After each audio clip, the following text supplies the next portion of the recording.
par exemple, on peut voir un exemple qui est tiré du site internet du projet du bilan carbone de la cité scolaire Blaise Pascal, où les élèves ont en fait eux-mêmes proposé des solutions pour réduire l'impact carbone lié au déplacement cité scolaire ici. Donc ils proposent par exemple de venir à pied ou à vélo quand on n'habite pas trop loin, de prendre les transports en commun quand c'est possible, ou de covoiturer en fait entre personnes qui vont à la cité scolaire quand il n'y a pas possibilité de faire autrement. Donc voilà, pour finir rapidement sur ça, nous ce qu'on apporte en fait l'association Bilan Carbone et l'association Avenir Climatique, c'est tout d'abord un accompagnement des adultes, en fait de s'assurer qu'ils ont une bonne compréhension des enjeux climatiques, énergétiques et de la comptabilité carbone. Et on les accompagne également tout du long, donc que ce soit dans la réalisation du bilan carbone et dans la construction du plan d'action. Avec des séances de formation destinées aux professeurs et aux personnels encadrants de l'initiative.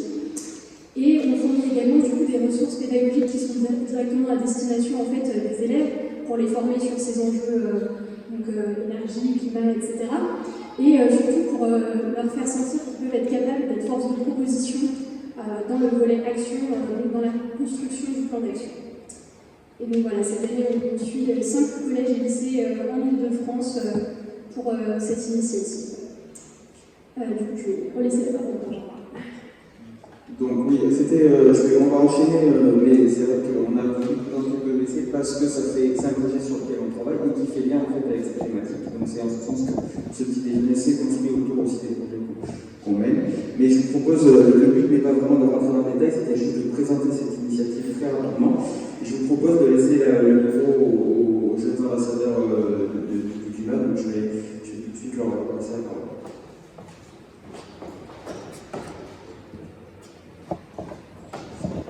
Bonjour à tous, merci pour votre présence et merci de nous avoir invités pour parler justement de ces enjeux d'éducation et de changement climatique qui sont absolument au cœur de notre association. Je m'appelle Célia Ettard, je suis vice-présidente de l'association depuis cette année. Pour présenter rapidement l'asso, je ne sais pas si je peux. Si je peux gérer le. Ok, pas de souci. L'association a été créée en 2018, donc relativement récemment, autour d'un programme porté par le programme des Nations Unies pour l'environnement qui s'appelle les Jeunes Délégués pour le climat. Il vise à former et sensibiliser les jeunes français à ce qui se passe aux négociations climatiques, donc au COP, pour les sont relativement mal connues. Je vais donner la parole à Audran, qui est membre de l'association aussi, et on va dire 2-3 mots de présentation. Bonjour, donc également merci pour votre invitation. Je m'appelle Audran Bourrella, je suis aussi membre de l'association et je vais présenter ce programme des jeunes délégués chez Jack.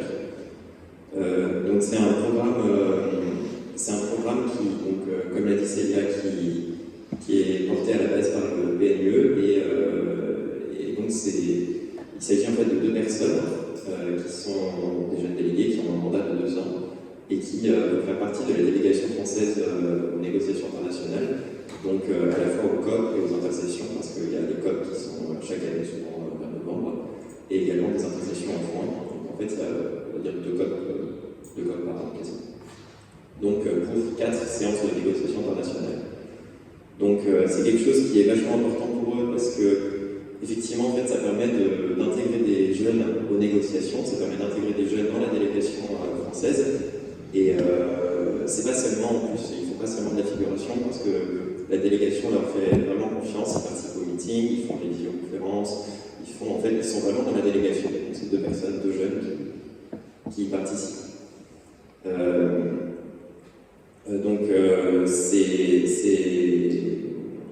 Ce programme en fait a vraiment 2 objectifs majeurs. Le premier c'est de former les jeunes délégués et donc c'est quelque chose en fait qui va leur apporter beaucoup eux dans leur vie, donc ces deux jeunes délégués qui ont 2 ans. Mais surtout, ces deux jeunes délégués vont pouvoir, parce que leur travail ne s'arrête pas seulement au COP et aux intercessions, ces deux jeunes délégués vont pouvoir retransmettre leurs connaissances qu'ils ont appris pendant des interventions donc le reste de l'année, et en fait ils vont pouvoir expliquer aux jeunes déjà pourquoi ça fait le COP, ce que sont les COP et ce que fait la communauté internationale pour le climat. Et donc ça permet aussi de sensibiliser les jeunes à tous ces enjeux et à leur expliquer ce qui est fait. Et donc c'est un retour d'expérience en fait, qui leur présente. Donc c'est pas le seul objectif de Jack, parce que Jack fait en fait essentiellement notre but est de faire de la sensibilisation et de l'information aux jeunes des enjeux environnementaux. Et donc ce qu'on fait majoritairement, ce sont des interventions en école, en collège, en lycée, en supérieur, parfois pour le grand public. Et donc on fait des interventions sur tous les enjeux qui sont liés au changement climatique, donc que ce soit le climat proprement parlé, les négociations internationales par les jeunes délégués, mais aussi sur la biodiversité et plus récemment sur l'implication de l'Europe avec la politique européenne dans le changement climatique. Donc ça permet en fait de donner aux jeunes, de faire plusieurs choses. Donc, tout d'abord, ça permet de casser en fait l'enseignement conventionnel, l'enseignement professeur-élève en fait, qui souvent, et on l'a remarqué, souvent intéresse moins les élèves malheureusement. Et donc ça permet essentiellement d'intéresser les élèves, car dans nos interventions, il va y avoir de la participation active des élèves. Ça va être une formation avec des activités, des jeux, des vidéos, ce genre de choses, qui permettent de rendre l'intervention active. Ce qui est le plus important en fait, donc c'est pas seulement ce format interactif qu'on donne à nos interventions, c'est que ces formations sont données par des jeunes. Et c'est aussi quelque chose qui est majeur pour les jeunes, car non seulement c'est quelque chose qui les touche plus, parce qu'ils ont l'impression de parler à leur égal, en fait, il n'y a pas de hiérarchie dans l'enseignement, c'est vraiment une discussion entre jeunes. Et en plus, ça permet à nous de donner un parcours, de donner nos expériences de vie, etc. Ça peut leur donner des idées. Et on a vraiment remarqué qu'ils s'intéressent beaucoup plus à cela, qu'en fait, ils peuvent parler presque à un ami, finalement, quelque chose comme ça. Et ils sont plus ouverts à la discussion, dans les débats. Et donc, en fait, toutes ces interventions, ce qu'on a remarqué, c'est que ça pose la question de l'enseignement aujourd'hui, effectivement, parce qu'on a remarqué donc que ces jeunes s'intéressent vraiment aux interventions parce qu'elles sont faites par des jeunes et parce qu'elles sont vraiment beaucoup plus interactives. Je posais des questions. Merci. Je précise quand même comment on fonctionne, parce que ça, d'un point de vue purement concret, en fait, ce sont soit des professeurs, la plupart du temps des professeurs qui nous contactent pour avoir des interventions dans leur établissement, dans leur classe, qui vont nous demander, nous dire bonjour, je m'appelle madame, monsieur Intel, je suis professeur de SVT, histoire, géographie, anglais, que sais-je. J'aimerais beaucoup que vous veniez faire un atelier, une conférence sur le changement climatique dans mon établissement. Voilà, donc on propose plusieurs formats, plusieurs durées d'intervention, des ateliers, etc. Et puis donc voilà, ça se passe comme ça. Dans le supérieur, souvent, ce qui est intéressant aussi, c'est que ce sont des jeunes qui nous demandent directement. Donc on voit vraiment ce besoin-là d'être mieux formé sur les enjeux du changement climatique et de parler orientation, de parler métier qui a du sens, qui est un enjeu fort de l'enseignement aussi. Donc je voulais faire un petit point sur les difficultés qu'on rencontre quand on fait ce genre d'intervention au milieu scolaire, surtout nous en tant que jeunes, parce que voilà, on n'est pas professeur, on n'est pas forcément formé par la pédagogie. Alors déjà, c'est au niveau du déploiement géographique de nos interventions qui reste quand même assez parisienne. Nous, ce qu'on aimerait, c'est vraiment d'aller toucher toute la France. On fait déjà un peu d'intervention en région parce qu'on a des membres de l'association qui sont dans le sud, dans l'est, dans le nord, et donc qui vont un petit peu toucher soit leurs anciens établissements scolaires ou un petit peu autour de chez eux. Mais voilà, vraiment le but, ce serait d'aller beaucoup plus toucher en province. Et donc pour ça, on cherche des contacts de professeurs, de maires, etc. Ensuite, le deuxième point qu'on a remarqué, c'est au niveau du suivi des groupes d'élèves qu'on rencontre. Voilà, souvent on peut se dire, on va faire l'intervention, voilà, on vient vous voir, on vient vous parler de changement climatique pendant 1h30, 2 heures, vous nous écoutez, on discute, machin, et après, ça s'arrête là, ce qui est un peu dommage. Donc voilà, on se dit pourquoi pas mettre en place de véritables partenariats avec les professeurs pour pouvoir potentiellement après revenir sur X semaines, faire des petites discussions et tout pour qu'il y ait un vrai cheminement dans la tête des élèves aussi. Et enfin, alors ça c'est un point qui me tient assez à cœur parce que c'est vraiment quelque chose que j'ai constaté à titre personnel. Quel ton adopter avec les plus jeunes, avec des collégiens de 5e, 4e, même avec des lycéens? Comment aborder des questions qui sont, Benjamin l'a évoqué en parlant de la mort de Paris, voilà, très vraisemblablement catastrophique, sans être dans un ton fataliste et justement catastrophiste, et parler des solutions structurelles, voilà, quand on parle des COP, de la coopération internationale, parler des solutions individuelles, mais voilà, avoir ce discours mobilisant pour les jeunes, pour les plus jeunes qui ne sont pas forcément, comment dire, qui vivent encore chez leurs parents, etc., donc qui ne sentent pas forcément comment ils peuvent eux avoir un impact. Voilà, c'est un point sur lequel je vais revenir. Tu peux continuer. Ouais. Alors, l'association des jeunes ambassadeurs pour le climat n'est pas se veut apolitique à la base, non partisan, parce qu'on est très.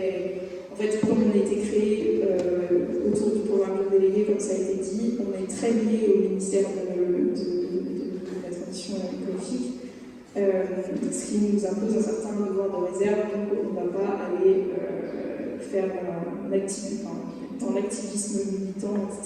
Mais c'est pas pour autant qu'on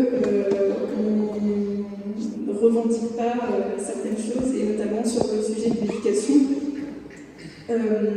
Nous, ce qui nous mobilise, c'est d'une part de convaincre les politiques, les responsables de l'enseignement, les professeurs, les élèves du rôle crucial de l'éducation dans ces enjeux environnementaux, et d'autre part de contribuer à l'évolution du contenu des enseignements. Donc, en fait, si on revient au pourquoi l'association s'est créée aussi, c'est à la base c'était 5 étudiants du supérieur qui se sont rendus compte en discutant ensemble qu'ils n'étaient absolument pas formés aux enjeux climat, et qu'en fait ils devaient, s'ils voulaient se renseigner, aller eux-mêmes chercher des informations. Donc c'est pour ça qu'ils se sont dit on va faire des interventions dans les écoles pour parler de tous ces sujets. Certains des membres de l'association se sont penchés particulièrement sur les programmes scolaires dans le secondaire.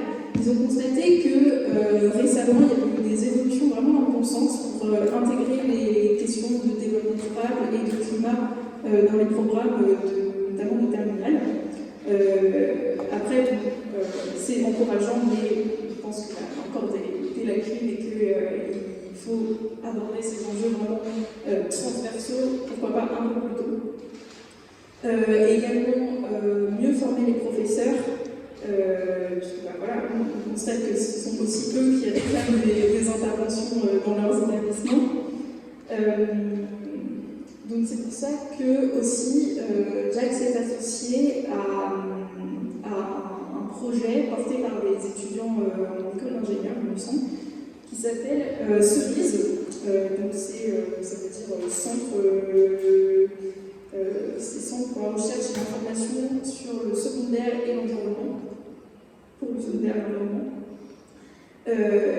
En fait, il s'agit de mettre, de recenser, de regrouper toutes les interventions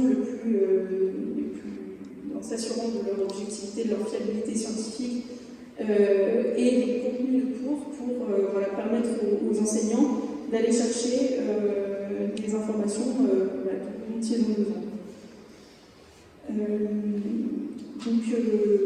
Voilà, c'est essentiellement sur quoi je voulais insister, voilà, et puis sur le fait qu'on souhaite encourager, accompagner les élèves et les enseignants sur le chemin de l'exemplarité environnementale pour leurs établissements. Voilà, merci beaucoup.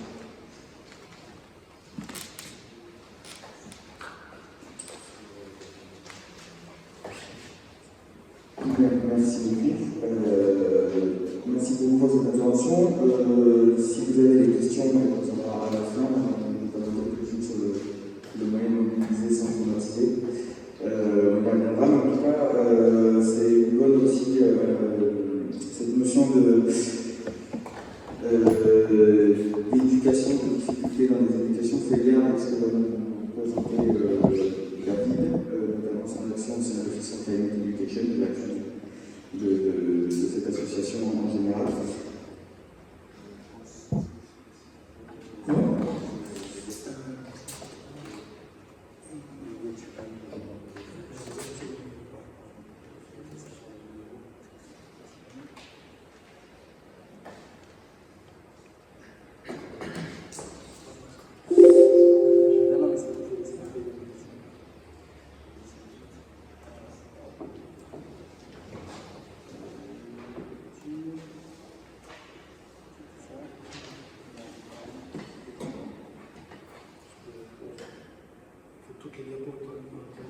Oui, c'est ça.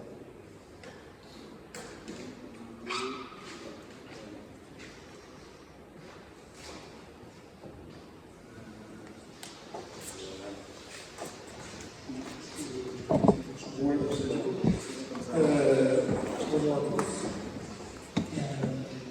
Donc, moi, je vais vous parler et bon, je vais aussi reprendre des petites choses qui ont été dites parce que le sujet a été déjà bien abordé, mais des raisons pour lesquelles c'est difficile d'enseigner le changement climatique et prendre conscience de ces difficultés, c'est absolument essentiel pour définir des stratégies qui sont efficaces pour faire ça. Donc, deux, trois mots au sujet de l'Office for Climate Education. Donc, l'Office for Climate Education, c'est une fondation qui a été créée il y a 3 ans. Pardon, c'est une fondation qui a été créée il y a 3 ans par un certain nombre d'acteurs, la main à la pâte, mais aussi les organismes scientifiques autour du sciences du climat, donc il y a Météo France, il y a l'Institut Pierre-Simon Laplace, il y a l'IRD, il y a la Société savante, la Société météorologique de France. On travaille en très très étroite collaboration avec le GIEC et avec un certain nombre d'acteurs académiques, des réseaux d'académie des sciences dans le monde entier, etc. Le but, c'est vraiment d'accompagner les enseignants dans le monde entier avec un focus particulier sur les pays en développement autour de ces questions du changement climatique. Et donc nous, on agit vraiment sur l'école, on ne fait pas d'éducation informelle, etc. On est vraiment sur l'école, et essentiellement primaire collège, avec un petit peu aussi sur le lycée. Donc d'abord, pourquoi c'est difficile? Parce qu'il ne faut pas se cacher, c'est difficile, et c'est pour ça qu'il ne se fait pas tant de choses que ça. Même s'il y a des initiatives dans quel sens, pour l'instant on ne passe pas à l'échelle. Une des premières raisons, c'est que fondamentalement, les lois ne se sont pas concernées. Alors ça, il y a des enquêtes qui sont faites au niveau international, notamment la plus sérieuse, c'était faite par le Pew Research Center il y a quelques années. Donc ça, c'est des résultats assez récents, donc ça a 5 ans, mais en fait, ils réactualisent ça chaque année, et en fait, la situation n'évolue pas. Et en fait, quand on regarde, il y a une anticorrélation entre le niveau d'émissions de carbone d'un pays et la proportion de gens qui se sont concernés par le changement climatique. C'est-à-dire, en gros, dans les pays dans lesquels on émet beaucoup de carbone, on ne se sent pas concerné par le changement climatique, on pense que c'est les autres qui vont en souffrir. Et dans les pays où on n'émet pas de carbone, ou très peu, là on se sent très concerné. Donc il y a une première difficulté, en particulier dans les pays développés, qui est de persuader les élèves, mais aussi les enseignants, de l'importance de faire ça. Et même si ces dernières années, il y a eu une évolution positive, il ne faut pas croire qu'on a gagné. Il reste encore beaucoup à faire là-dessus. Il y a une autre difficulté qu'il ne faut surtout pas sous-estimer, c'est la question sociétale qui est derrière. Même si, d'un point de vue scientifique, ça a été rappelé tout à l'heure en introduction, le changement climatique aujourd'hui, et depuis en fait une trentaine d'années, la réalité de ce changement climatique fait consensus, dans le débat public, il semblerait que ça ne soit pas encore vraiment le cas, et que le changement climatique est souvent encore perçu comme étant un sujet controversé. Et les enseignants détestent enseigner ça. On n'est pas du tout à l'aise quand on va donner un cours si on pense qu'on va se faire allumer par les parents derrière en disant « vous faites du militantisme, vous n'êtes pas là pour faire de la politique, etc. » Et donc, même s'il y a des mouvements de jeunesse qui mettent un peu la pression sur le système éducatif pour mettre le climat au cœur de l'enseignement, ce que vous disiez à l'instant, il ne faut pas croire que ça résout le problème. Au contraire, pour certains enseignants, ça empire le problème. C'est-à-dire que plus on politise la question climatique, plus on rend difficile son enseignement.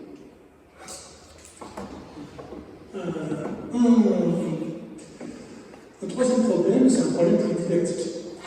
Le changement climatique, enseigner le changement climatique, ça nécessite beaucoup de choses qui toutes sont difficiles. La première chose, c'est que le système climatique, c'est un système complexe, pas au sens où il est compliqué, mais vraiment au sens de la complexité, c'est-à-dire que vous avez plusieurs grands composants, l'atmosphère, l'océan, la biosphère, etc., le soleil et compagnie. Et comprendre le fonctionnement d'un des composants ne suffit pas, même comprendre le fonctionnement de tous les composants ne suffit pas à comprendre l'ensemble. Les interactions entre les composants sont tout aussi importantes que chacun des composants. C'est vraiment ça le système complexe. Et notre enseignement, qui est cloisonné en discipline, n'est absolument pas fait pour enseigner les systèmes complexes. Une autre difficulté, c'est que le climat, c'est des grandes échelles, à la fois de temps et d'espace. Et que c'est très difficile de mettre en évidence des choses dans un temps et dans l'espace de la classe. Il n'existe aucune expérience, qui puisse être faite en classe et qui montre le français. Alors ça, il y a des thèses entières, à la fois en climatologie et en santé d'éducation là-dessus. Il y a 50 000 manifs qu'on va trouver dans des bouquins qui prouvent l'effet de serre et toutes sont fausses. Si vous voulez qu'on en discute, je pourrais détailler après. Toutes sont fausses parce que c'est pas possible cette échelle de l'effet de serre. Si on veut le mettre en évidence expérimentalement, il faut des dispositifs qui font de l'ordre de la centaine de mètres, et certainement pas des petits bacs comme ça, avec une lampe dans une classe. Et également, il y a un autre problème conceptuel qui est qu'on a affaire à des grandes échelles spatiales. Et ça, c'est très difficile, et plus on va vers les âges petits, plus on a affaire à des enfants jeunes, plus c'est difficile de penser le long terme. Et alors que c'est très facile de penser le local et le court terme, c'est très difficile de penser le global et le long terme. Donc c'est pour ça que quand on regarde les projets d'éducation de développement durable, on va toujours voir des classes qui vont travailler sur le tri des déchets. Parce que le tri des déchets, déjà conceptuellement parlant, c'est très facile, et en plus ça se voit et c'est immédiat. Par contre, par rapport au changement climatique, ça sert à rien. D'où la démarche sur le type bilan carbone pour savoir où c'est pertinent d'agir. Ici, cette enquête, elle montre autre chose. Elle montre que dans le grand public, et y compris chez les enseignants, il y a une très très mauvaise compréhension des phénomènes enjeux. Pour la bonne raison, c'est que la plupart des enseignants, 99% d'entre eux, n'ont pas étudié le climat quand eux-mêmes étaient sur les bancs de l'école, ni du collège, ni du lycée, ni même de la fac. Les seuls qui ont étudié le changement climatique sont ceux qui sont devenus climatologues. Et donc, en général, ils sont pas enseignants. Et en fait, quand on pose la question, d'après vous, à quoi est dû l'effet de serre, là, c'est une enquête qui a été faite par Sciences Po. Et en fait, vous avez plus de gens qui vont dire c'est lié au déchet que de gens qui vont dire c'est lié au CO2. Et ça fait un peu peur. Donc, cette enquête, on pourrait dire oui, mais c'est 2013, il y a 7 ans depuis, il y a eu l'accord de Paris, les gens sont éduqués, etc. Et ben non, l'ADEME a fait une enquête l'année dernière qui montrait que chez les adultes, et y compris chez les jeunes de plus de 15 ans, la majorité des gens pensent que les centrales nucléaires, ça émet le CO2. Donc, il y a une mécompréhension totale des phénomènes qui sont derrière, bien que tout le monde ait l'impression de comprendre le truc. Moi, j'ai fait à peu près 400 formations sur le changement climatique depuis 10 ans, avec des profs de primaire, de collège, de lycée, des agrégés, des certifiés, y compris avec des profs de supérieur, y compris des profs de sciences du supérieur. 99% des gens pensent connaître le sujet, 99% des gens se rendent compte qu'ils ne comprennent pas en fait. Et donc il y a vraiment une difficulté conceptuelle, c'est un sujet qui est difficile. Autre problème qui est que les objectifs mêmes de l'éducation au changement climatique ne sont pas définis. Et non seulement ils ne sont pas définis, et quand on commence à les mettre à plat, on se rend compte qu'ils sont contradictoires. Par exemple, dans l'éducation au changement climatique, il y a un relatif consensus pour dire qu'il faut développer l'esprit critique des élèves, leur autonomie de pensée. C'est très très important. Mais en même temps, on veut absolument, enfin ceux qui promeuvent cette éducation au changement climatique, ils le font parce qu'ils ont un objectif qui vise le changement de comportement. Ce qui est complètement contradictoire avec l'idée qu'on va développer l'autonomie des élèves, la liberté de penser, l'esprit critique. Et ça, il faut avoir conscience de cette contradiction, elle est réelle. Et elle met les enseignants mal à l'aise. Et il y a des stratégies pédagogiques qui permettent de résoudre ce problème. Comment à la fois dire qu'on ne va pas faire la messe aux enfants, on ne leur dit pas ce qu'il faut faire, ce qu'il faut penser et comment il faut agir. Mais d'un autre côté, on a quand même un petit peu l'objectif qu'ils agissent d'une certaine façon et pas d'une autre. Et donc ça, c'est complètement contradictoire. Et beaucoup d'enseignants sont assez mal outillés pour ça, et très peu d'outils pédagogiques s'appuient sur cette contradiction pour essayer de la plupart du temps, cette contradiction est tout simplement ignorée, et donc les stratégies pédagogiques qui sont mises en œuvre sont tout simplement inefficaces. Un gros problème aujourd'hui aussi, c'est la question de la confiance. La question de la confiance, depuis une vingtaine d'années, on le voit dans les enquêtes d'opinion, mais on le voit aussi dans les enquêtes qui sont faites en milieu scolaire. La confiance de la population envers la science, ça c'est vraiment en France, mais c'est partout dans le monde, cette confiance décroît. Pendant 50 ans, la science a été associée à l'idée de progrès. C'est plus le cas aujourd'hui. La science est associée à l'idée de danger. C'est les OGM, c'est le nucléaire, c'est la 5G, c'est le climat, c'est l'énergie, etc., etc. Et du coup, le discours des scientifiques, il n'est plus accepté aujourd'hui comme étant un neutre. Et aujourd'hui, ça c'est un enjeu énorme dans l'éducation au climat. Il faut reconstruire la confiance avec le discours scientifique. Ce qui veut dire que ça ne sert à rien, et là c'est pareil, il y a des thèses entières didactiques là-dessus, ça ne sert à rien d'expliquer aux élèves ce qu'est le changement climatique. Ça ne sert à rien. Parce que, en fait, ceux qui étaient déjà convaincus, eh bien, vous leur donnez des arguments pour asseoir leur conviction, et ceux qui n'étaient pas convaincus à l'origine, ils vont tout simplement remettre en cause votre parole. Parce que votre parole d'expert n'est pas considérée comme une parole d'expert. Et en fait, on se place beaucoup plus sur le terrain des valeurs que sur le terrain des savoirs. Et donc ça, c'est quelque chose qu'il faut vraiment avoir conscience, et pour ça, on montre assez facilement que les pédagogies un peu frontales, en fait, devant les élèves, on explique les choses, ça marche pas en fait. Ça veut pas dire qu'il faut bien le faire, il y a des moments où c'est très important d'expliquer les choses. Mais se contenter de ça, c'est pas beaucoup plus que de les bords de faire. En termes d'efficacité, je veux dire. Bien sûr, il y a d'autres raisons pour lesquelles ça peut être très positif. Il y a le l'empathie, la connaissance de l'autre, faire intervenir les scientifiques dans des classes, etc. Ça a d'autres avantages, mais fondamentalement, ça ne permettra pas de convaincre ceux qui n'étaient pas convaincus. Et donc, en fait, ce qui permet de faire ça, c'est d'insister sur les pédagogies actives. C'est-à-dire que ce qui est important, ce n'est pas seulement la connaissance, c'est que les gamins comprennent comment on produit cette connaissance. Et qu'est-ce qui fait que le discours scientifique, il est fiable ou pas? Dans quelle mesure il est fiable? Qu'est-ce qu'on sait et comment on sait? Et le comment on sait, il est très important et il est très souvent ignoré dans les outils pédagogiques qu'on veut. Il y a d'autres difficultés qui sont des difficultés d'ordre systémique. Par exemple, la place du climat dans les programmes scolaires, vous venez de l'évoquer à l'instant.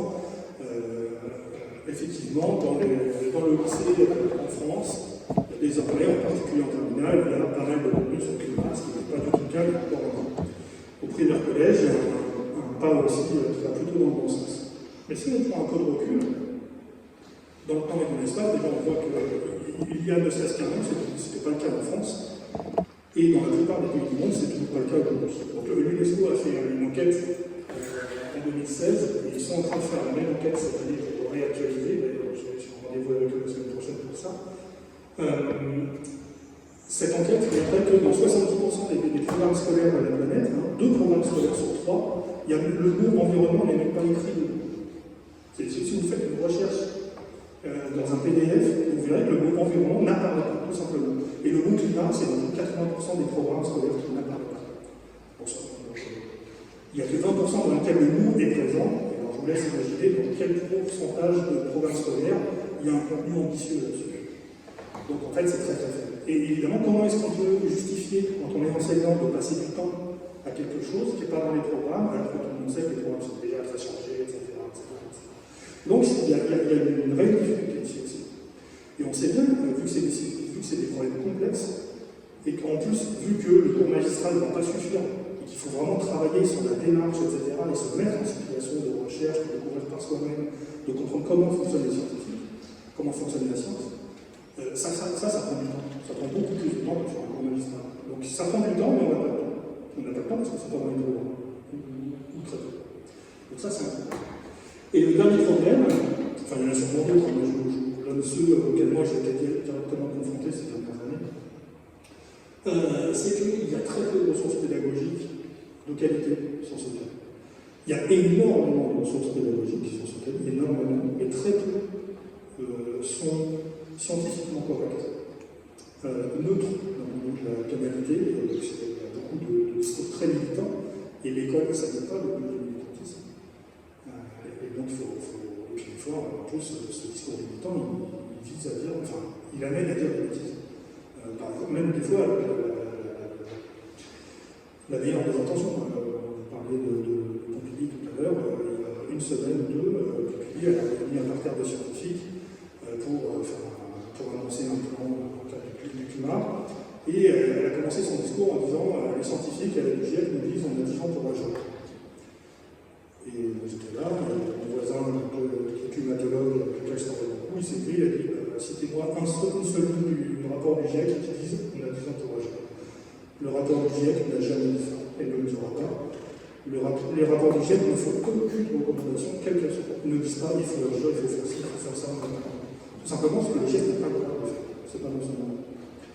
Et les rapports du GIEC disent si on fait ça, voilà les conséquences. Si on fait ça, voilà les conséquences. Il ne dit pas plus. Il n'a pas le droit de dire plus. Donc il ne faut pas dire à la communauté scientifique ce qu'elle ne fait pas. Et alors après, il y a un discours militant qui peut se greffer par-dessus, et il est extrêmement important pour l'enseignant d'avoir conscience de que dit la science, que ne dit pas la science, et à quel moment on change de casquette, on est dans une attitude soit de militantisme politique, soit tout simplement de choix d'éthique, personnel, citoyen, etc. Et ça, c'est assez difficile d'avoir conscience de ça, ça nécessite de bien connaître le sujet, et ça nécessite d'avoir des outils pédagogiques qui font la part des choses, et ça nécessite des modalités pédagogiques. Est-ce qu'on est en train de faire de l'expérimentation, est-ce qu'on fait un débat philo, est-ce qu'on fait un plan d'action, etc., qui soient différentes selon les différentes étapes du projet. Alors, donc maintenant qu'on connaît un peu les difficultés, pourquoi c'est difficile? Une des questions qu'on peut se poser, c'est que maintenant maintenant qu'on connaît les difficultés, est-ce que ça peut nous aider à agir de façon efficace? Parce qu'en fait, agir, il y a beaucoup de gens qui agissent, heureusement. Mais en fait, quand on fait des évaluations fines de ce que ça apporte aux élèves en termes de connaissances, de valeurs, d'action, etc., puis le résultat, en général, ça fait. Et donc qu'est-ce qui marche? Alors, ce qui marche bien, déjà, comme je vous le disais tout à l'heure, il y a un aspect essentiel. En fait, il y a deux aspects qui peuvent paraître contradictoires, mais qui le sont. Le premier aspect, c'est qu'il est absolument essentiel de traiter la question sous l'angle de la pluridisciplinarité. Le changement climatique, c'est pas juste l'effet de serre. Et quand on a travaillé sur l'effet de serre, on ne peut pas considérer qu'on a terminé le travail sur le changement climatique. Il faut absolument mettre en avant tous les aspects historiques, géographiques, géopolitiques, économiques, éthiques. Et ça nécessite l'éclairage de toutes les disciplines. Mais malgré tout, on parle de quelque chose qui est un fait et qui est un fait de science. Donc même s'il faut cette approche pluridisciplinaire, il faut absolument qu'il y ait une colonne vertébrale scientifique pour les scientifiques. Et pour ça, il faut impliquer les scientifiques. Alors une façon d'impliquer les scientifiques, donc nous on fait beaucoup de formations d'enseignants et de formateurs d'enseignants dans le monde entier, et on le fait toujours en binômant des formateurs qui sont des pédagogues avec des scientifiques. Les climatologues, les océanographes, les sociologues, etc. Je vous disais tout à l'heure, au-delà de la simple transmission de savoir, ce que peut faire un formateur avec des profs ou ce que peut faire le prof avec des élèves, il y a reconstruire cette confiance dans le discours scientifique. Et ça nécessite de se baser sur la science et pas de se baser sur des gens qui parlent de science. C'est bien. Alors, un des aspects, aujourd'hui, si on regarde sur le thème du climat, la connaissance la plus consensuelle, acceptée, à jour, sérieuse et neutre, c'est les rapports du GIEC. Si vous avez des questions, je pourrais vous évoquer plus en détail comment ces rapports sont construits, mais bon. Les rapports du GIEC, personne ne les lit. Le dernier rapport spécial sur l'océan et la biosphère, il fait 6000 pages. Je doute que qui que ce soit, que moi, l'ai lu dans cette pièce. Les résumés pour les enseignants, les résumés pour les décideurs de ce rapport font une trentaine, une quarantaine de pages, et eux-mêmes sont illisibles. Ils sont soi-disant simplifiés, mais en fait, ils sont illisibles. Et donc, ce qu'on a fait, quand on a créé le Festival Automatic Education il y a quelques années, on a commencé par les voir le GIEC, en disant on va travailler avec vous, et en plus des résumés pour les décideurs, qui sont méthodes, on va faire des résumés pour les enseignants. Et eux, ils sont illisibles. Et donc, à chaque fois qu'il y a un rapport du GIEC qui sort, on produit une version adaptée à des enseignants. Donc elle est accessible, elle est rigoureuse, on le fait avec le GIEC, on ne le fait pas sur la base du rapport du GIEC, on le fait avec le GIEC. Et elle est illustrée, il y a des petits tips pédagogiques, etc. C'est disponible en 4 langues, c'est en accélératie. Et voilà, ça fait ça. Chaque résumé de rapport du GIEC, ça fait intervenir une centaine d'experts d'une trentaine de pays. Ça prend un an de travail, c'est pas un truc qu'on a fait un week-end comme ça en disant on va y aller. Ouais, pardon. Donc, on peut passer ça. Le deuxième, c'est ce que ça nous a appris, l'analyse de ces difficultés, c'est qu'il est essentiel de se baser sur les pédagogies actives. Vous disiez tout à l'heure, il faut mettre les élèves en activité, il ne faut pas être passif, etc. Alors effectivement, faire intervenir les pairs des jeunes dans lesquels ils peuvent s'identifier, c'est une façon aussi d'avoir un certain transfert. Il y a d'autres aussi façons de faire, et notamment les pédagogies actives qui vont être la démarche d'investigation ou la pédagogie de projet sont très très importants. Elles vont permettre de faire comprendre comment on produit de la science, qu'est-ce qu'on peut faire dire, qu'est-ce qu'on ne peut pas faire dire, quel degré de confiance on peut avoir, etc. Et aussi, ce qui est très très important, c'est de ne pas s'arrêter à l'étude des phénomènes. Alors, qu'est-ce que c'est que le changement climatique, à quoi il est dû et quels sont ses impacts. Ça, la recherche montre qu'il est essentiel de faire ça. On a besoin de comprendre la gravité du problème pour savoir qu'il faut agir. Et il ne faut surtout pas s'arrêter là, parce que sinon on passe d'une situation d'ignorance ou de déni à une situation de fatalisme, qui en fait n'est pas plus productive. Les gens n'agissent pas plus quand ils pensent que c'est la fin du monde que quand ils ne savent pas ça. Ils ne pensaient pas ça. Donc d'une part ça sert à rien, et d'autre part c'est même plus négatif parce que vous avez introduit énormément d'anxiété. Et éthiquement parlant, c'est pas le but de l'école que c'est les élèves. Donc il est vraiment essentiel de ne pas s'arrêter à l'étude des phénomènes, même si l'étude des phénomènes est essentielle. Mais il ne faut surtout pas s'arrêter là, il faut agir. Et à la fois parce que ça va montrer qu'il existe des solutions, et que chacun peut être partie prenante, et ça va mettre chaque individu dans une posture où lui-même il va avoir une image positive de lui, et dire bah, moi je ne fais pas grand-chose, je me suis un petit peu. Et si tout le monde fait un petit peu, bah, ça ira déjà.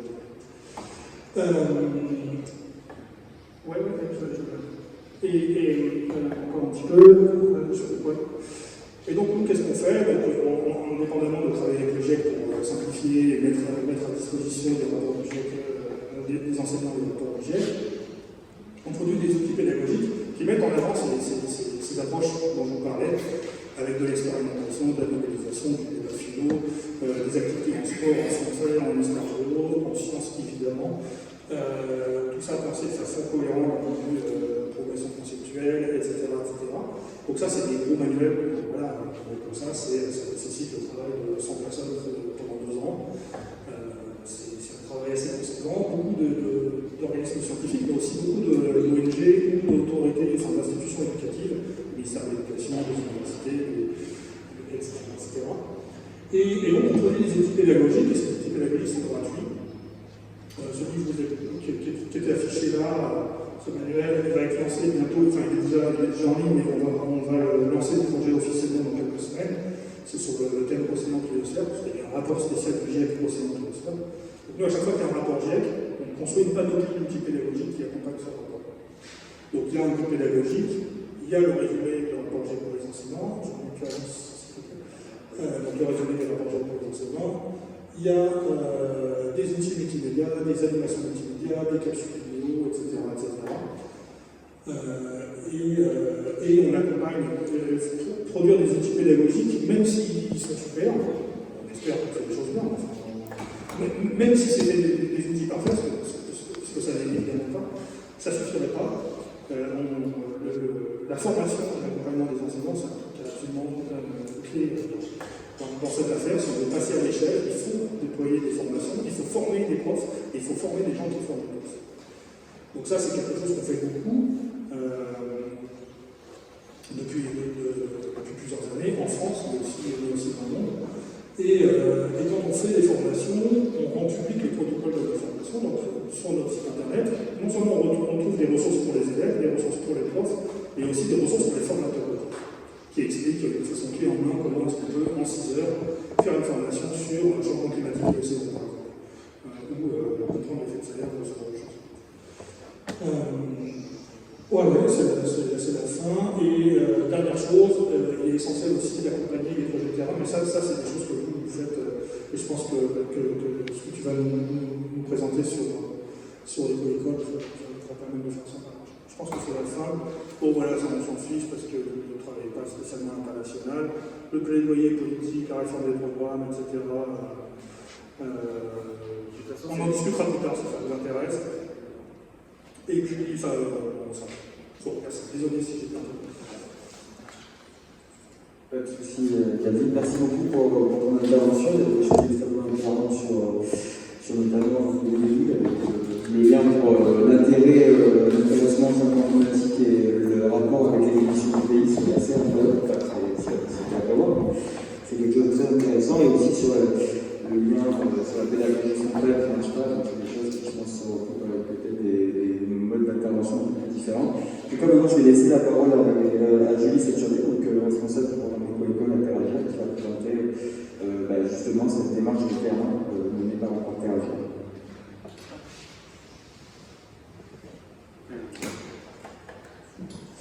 Deux programmes Éco-École. C'est un programme donc, porté par l'association Interagir, qui est une association de 1901, qui porte 5 programmes dans le domaine du tourisme durable et de l'éducation au développement durable. Ce sont des programmes qui sont à l'échelle internationale. Ce sont des programmes qui sont à l'échelle internationale.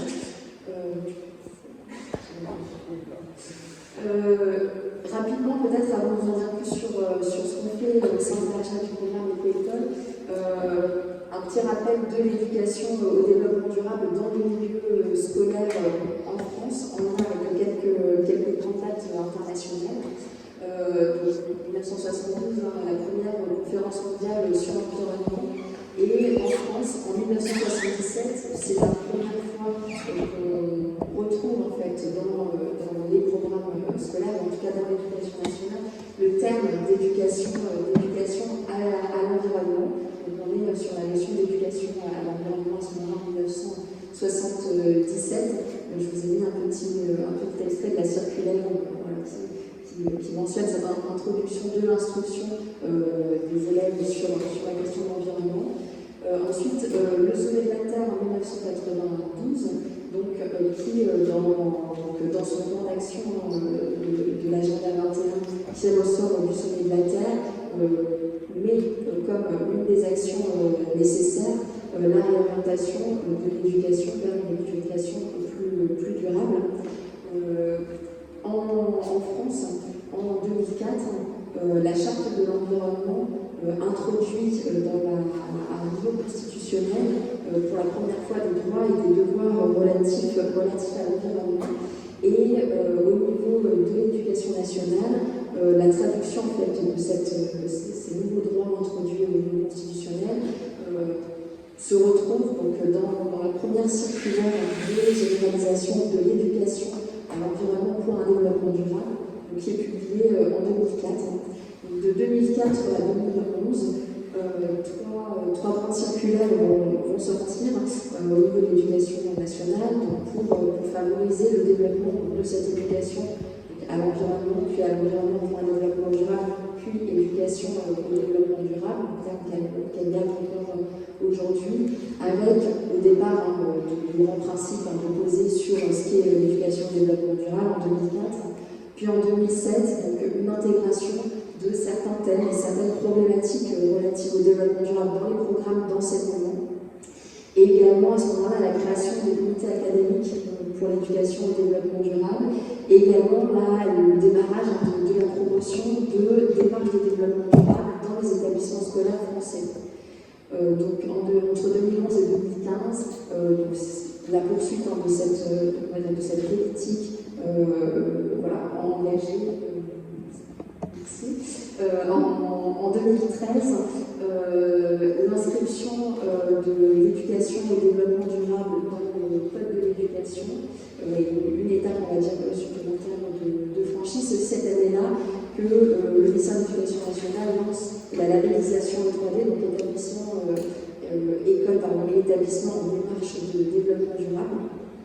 À l'échelle internationale, en 2015, évidemment, on soutient la COP 21 à Paris, et également un événement important, c'est le sommet des Nations Unies sur le développement durable, qui permet donc l'adoption de l'agenda 2030 et de ces 17 objectifs de développement durable, donc objectifs qui regroupent tous les champs du développement durable, donc l'aspect environnemental, social et économique, qui concerne l'ensemble des pays du monde et qui va servir en tout cas pour nous, je veux dire plus tard au sein du programme Éco-École, d'une base de travail assez importante pour aborder la complexité et aussi la diversité de ce qu'est le développement durable. Voilà, cette dynamique, on va dire, d'intégration progressive de l'éducation et du développement durable s'est poursuivie avec d'autres circulaires en 2015, en 2019, une qui doit paraître aujourd'hui, normalement, sur l'éducation et le développement durable, avec une refonte de la labellisation, notamment E3D. Les collègues l'ont cité, des modifications qui ont été apportées un petit peu à cette rentrée dans certains programmes scolaires qui permettent quand même d'aller un petit peu plus loin sur les thèmes du climat, de la transition écologique, avec évidemment comme une marge de progression importante, mais voilà, en tout cas la possibilité, et même dès la maternelle, en fait, d'avoir cette intégration des thématiques liées à l'environnement. Les objectifs du programme Éco-École, donc le programme Éco-École, c'est un programme qui accompagne les établissements scolaires dans la mise en œuvre de démarches d'éducation et de développement durable. Les objectifs du programme, qui sont en lien avec ceux du ministère de l'Éducation nationale, puisque c'est un partenaire un peu historique du programme, avec qui on a un accord cadre de coopération au niveau de Terragir. Donc c'est de faciliter cette éducation et développement durable dans le milieu scolaire. Le programme a vraiment pour objectif de rendre les élèves acteurs d'un projet. Donc d'un projet qui va leur permettre de comprendre les enjeux du développement durable, mais aussi leur permettre de comprendre quels sont les moyens pour agir en faveur du développement durable. Un des objectifs d'Éco-École, c'est également de favoriser le lien en fait, entre tous les acteurs de l'établissement scolaire, mais aussi la création de relations, de partenariats avec les acteurs du territoire autour de l'école sur ces questions de développement durable, à la fois pour permettre de comprendre les enjeux, les problématiques, mais également de travailler ensemble à la mise en place de solutions concrètes pour agir en faveur du développement durable. Éco-École, donc rapidement dans le monde, je vous disais, c'est un programme international qui est porté par la Fondation pour l'éducation à l'environnement, qui est une association qui est basée au Danemark. Le programme est né à l'échelle internationale en 1994 et est actuellement présent dans 68 pays. Et c'est à peu près 59 000 établissements scolaires qui sont en démarche Éco-École à l'échelle internationale. En France, le programme est porté par Teragir, qui est l'opérateur national d'Éco-École pour la France. Le programme existe depuis 2005. Donc au démarrage du programme, c'est à peu près 70 projets, 70 établissements scolaires qui participaient. Et actuellement, il y a à peu près 3800 établissements scolaires sur tout le territoire français qui sont inscrits au programme, dont 683 établissements qui ont été labellisés en juin dernier, Éco-École, Éco-Collège ou Éco-Lycée. Le programme s'adresse à tous les établissements scolaires français, donc de la maternelle au lycée, que ce soit des établissements publics, privés. L'inscription et la participation au programme est gratuite, ainsi que tout le processus de labellisation, l'accès à toutes les ressources grâce au soutien financier de nos partenaires au niveau du programme.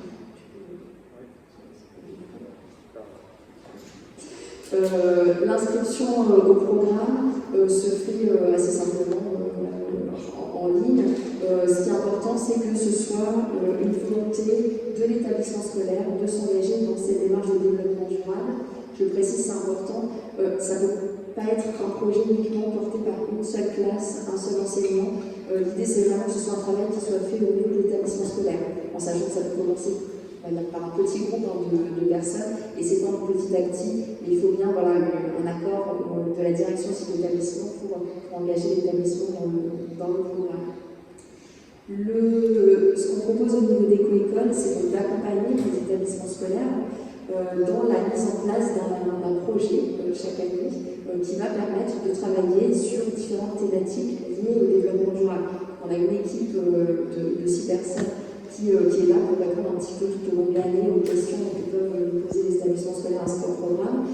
On travaille également avec une centaine de structures qui sont soit des associations, soit des collectivités territoriales, qui sont relais locaux Éco-École, qui ont été formés en fait par nous à la méthodologie Éco-École et qui vont pouvoir accompagner sur leur territoire des établissements scolaires dans leur démarche.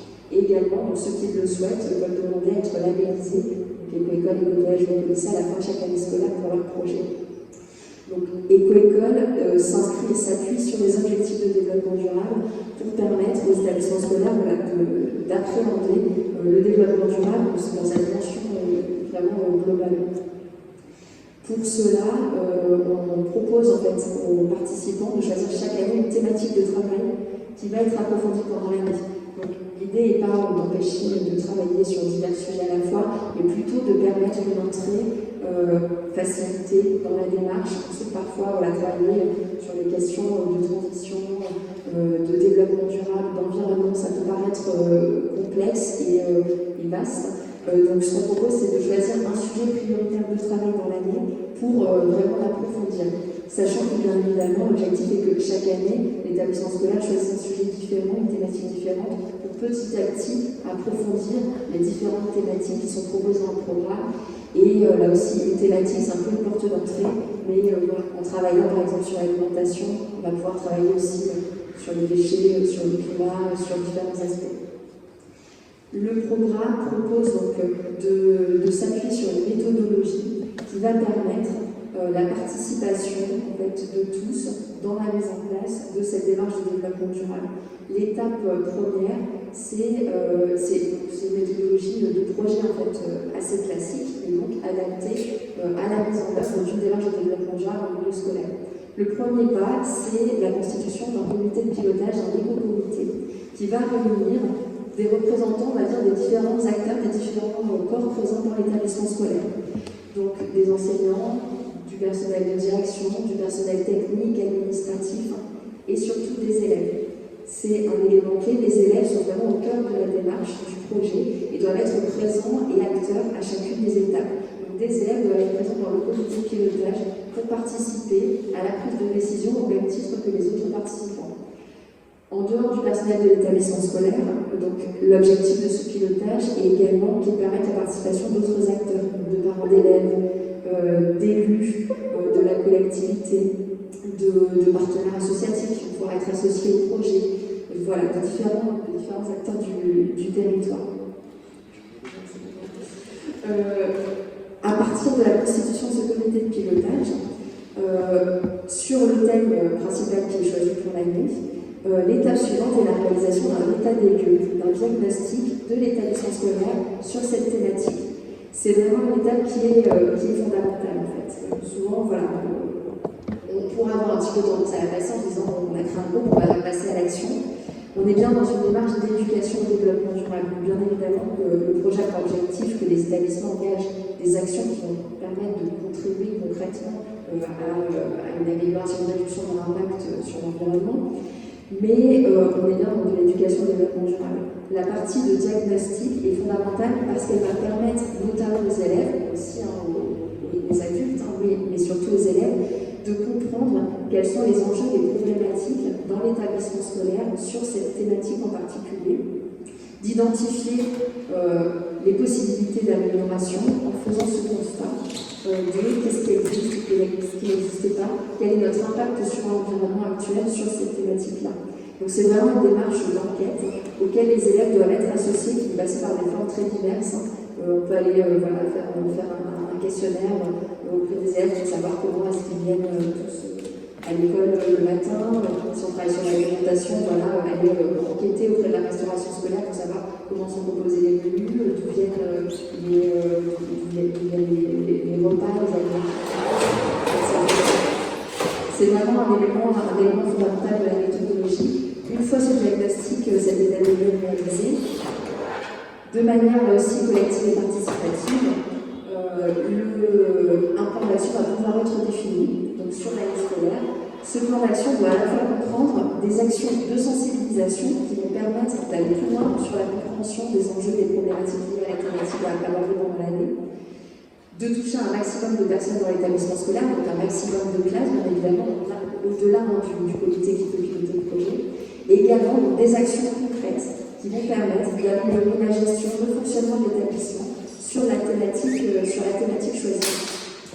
Dans les autres points de la méthodologie, donc là aussi, c'est les éléments de la méthodologie de projet, il y a un point sur l'évaluation de l'avancée des résultats qui est important pour aussi voir concrètement donc les actions qu'on a mises en place, est-ce qu'elles fonctionnent, on va dire, est-ce qu'elles produisent les résultats auxquels on s'attendait, parce que on a le droit de se tromper en fait. C'est l'objectif aussi de cette démarche participative, c'est que au niveau du programme, à travers le diagnostic, on va pouvoir suggérer des pistes en fait, d'action en leur faisant réfléchir et identifier tel ou tel point de consommation par exemple.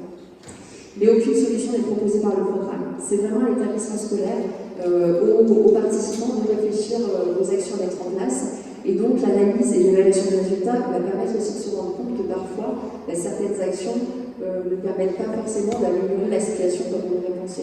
Donc c'est une démarche un petit peu de recherche-action aussi qui va pouvoir permettre de mettre en place de nouvelles actions l'année précédente. La notion de partenariat et d'ouverture de l'établissement scolaire sur son territoire est vraiment importante, puisque ça aussi assez rapidement, on se rend compte, notamment les élèves, le comité de pilotage, quand on veut travailler par exemple sur la thématique de l'alimentation, et donc sur la restauration scolaire, beaucoup d'établissements scolaires eux-mêmes n'ont pas la main directement sur la restauration scolaire. Donc ça va nécessiter d'aller discuter avec la collectivité, peut-être avec l'entreprise qui en charge le prestataire qui fournit la restauration. Donc ça nécessite de travailler avec les différents acteurs qui sont aussi en lien avec l'établissement scolaire en dehors de l'établissement scolaire. Le projet doit servir aussi de support en fait, et un support pédagogique en expérimentant sur ces thématiques de développement durable, en mettant en place des actions. Ça va permettre d'illustrer ce qui est mis en place sur ces sujets-là. Ça va dans les deux sens en fait. À la fois, les actions concrètes permettent d'illustrer les enseignements, mais le travail disciplinaire va aussi servir à alimenter le projet. Puisque notamment, je vais prendre un exemple en mathématiques, ce qui n'est pas forcément la première matière qu'on relie aux questions de développement durable. La nécessité d'évaluer les résultats nécessite de réaliser des mesures, de faire des suivis de mesures, des pesées, de l'analyse de pourcentage, d'évolution. Donc tout ça, on peut le travailler en mathématiques et donc faire le lien entre différentes matières et le projet tout au long de l'année. Et enfin, la dimension créative est également importante dans toute la démarche, à la fois pour rechercher des solutions, donc, comme je dis, qui sont un petit peu pour l'idée que chacun puisse aussi réfléchir aux solutions possibles, et aussi pour permettre une communication, une expression des élèves sur ce qu'eux ont appris, pour le diffuser autour d'eux dans l'établissement scolaire aux autres élèves qui sont peut-être moins directement impliqués dans le projet, mais aussi notamment aux parents d'élèves, lors du jour des portes ouvertes, lors d'une fête de fin d'année par exemple, ils vont pouvoir présenter, exposer ce qu'ils ont fait, comment est-ce qu'ils ont agi dans l'établissement scolaire. Oui, je vais donner un exemple, je vais le faire rapidement parce que je me sens un petit peu court, c'est ça sur le temps. Pour illustrer un petit peu tout ça, donc, j'ai pris l'exemple d'une école élémentaire qui se trouve à Annecy-le-Vieux, dans la zone d'Annecy, c'est un petit peu autour d'Annecy. Donc, c'est une école qui est dans le réseau éco-école depuis longtemps, puisqu'elle est dans le réseau éco-école depuis 2006, qu'elle est labellisée éco-école depuis cette année-là. Donc, elle a travaillé sur différentes thématiques. Je vous citerai quelques actions qui ont été mises en place les années précédentes. J'ai pris l'année scolaire 2018-2019 et pas la dernière, puisque dans le cas de situation sanitaire, les projets n'ont pas forcément abouti de manière complète. Donc j'ai pris un projet de l'année scolaire précédente. Donc cette année-là, cette école, l'école des Glézins, a choisi de travailler sur le thème du climat. Donc le projet de l'école des Glézins est piloté par un comité de pilotage où des élèves sont présents. Donc il y a des éco-délégués dans cette école élémentaire depuis bien longtemps avant sa mise en place par le ministère de l'Éducation nationale de façon obligatoire dans le secondaire. Donc il y a des éco-délégués dans cette école depuis de très nombreuses années. Il y a également des parents d'élèves, donc bien évidemment des enseignants, la direction, des élus locaux, des représentants du périscolaire aussi qui participent au pilotage du projet. Donc ce comité de pilotage complet se réunit plusieurs fois par an, généralement 3-4 fois dans l'année, pour discuter des grands moments du projet, prendre une décision, on va dire, importante, un petit peu stratégique pour le projet. Mais en dehors de ces temps-là, des sous-groupes sont constitués pour travailler plus spécifiquement sur un point d'action en particulier. Également, tous les temps de vie de l'école sont mis à profit pour discuter aussi et avoir des suggestions partagées sur le projet. Un des constats qui a été fait lors de l'organisation du diagnostic, donc c'est un parmi d'autres, j'ai choisi celui-ci, c'est que de très nombreux élèves arrivaient à l'école le matin en voiture, alors que la plupart d'entre eux habitent pas très très loin de l'école. Les élèves ont fait ce constat-là, donc en interrogeant leurs camarades, qu'ils étaient nombreux à venir encore en voiture à l'école le matin. Pour essayer de... Non, c'est bon. Donc l'action à laquelle a réfléchi le comité de pilotage, c'est la mise en place d'un pédibus. Donc un pédibus, vous connaissez peut-être un bus à pied. Pour tester déjà ainsi cette idée, tenez la route, ils ont demandé à la mairie l'accord et la participation pour se lancer dans cette idée-là. Et la mairie a réalisé un document de présentation sur qu'est-ce que c'est un pédibus, quels sont les objectifs, comment est-ce que ça pourrait fonctionner. Donc ce document a été transmis aux parents d'élèves. En plus de ce document, un questionnaire a été fait par l'école et transmis aux parents d'élèves pour leur demander est-ce que ce pédibus est quelque chose qui les intéresserait et est-ce que leur enfant pourrait participer. Donc une grande majorité des parents ont répondu oui. Et donc 4 lignes de pédibus ont été créées autour de l'école pour répondre à cette demande Donc là, les trajets, donc Pédibus, c'est un trajet donc, qui est défini avec certains arrêts définis. L'idée que ça passe, ça part d'un point de départ, donc, en général de l'habitation d'un élève de l'école, et ça passe par différentes zones pour récupérer en fait, au passage un adulte, 2 adultes en fonction du nombre d'enfants sont référents chaque jour sur le trajet, des parents d'élèves en général, et donc récupèrent les enfants au passage et vont tous ensemble à l'école. Donc les résultats rapidement. Donc 3 lignes sur 4 finalement fonctionnent. Certains continuent de venir quand même en voiture parce que certains élèves ne sont pas sur les lignes de Pédibus et ils habitent un petit peu loin. L'école a identifié que certains élèves pourraient utiliser le Pédibus mais ne le font pas. Donc c'est une petite marge de progression. Les élèves et le comité de pilotage à noté évidemment une réduction du trafic automobile autour de l'école puisque le nombre de personnes qui venaient en voiture a été réduit. Ce qui est important aussi, c'est qu'au-delà de la réduction de la circulation automobile, ce projet a permis de créer des liens aussi avec d'autres établissements scolaires du secteur, puisqu'ils se sont renseignés aussi sur ce qui était mis en place dans d'autres écoles, et ils ont vu que les Pédibus existaient aussi dans d'autres communes à proximité. Et également, ça a permis, donc ça c'est des enseignants qui ont fait ce retour-là, qui notaient plus de dynamisme en classe dès le matin, puisque les enfants avaient un petit peu marché pendant le matin, et également une meilleure cohésion entre les élèves, parce que voilà, ils se retrouvaient par petits groupes pour faire le chemin ensemble, et puis des groupes finalement qui n'étaient pas forcément des groupes de copains préexistants, mais des groupes liés finalement au Pédibus. Voilà.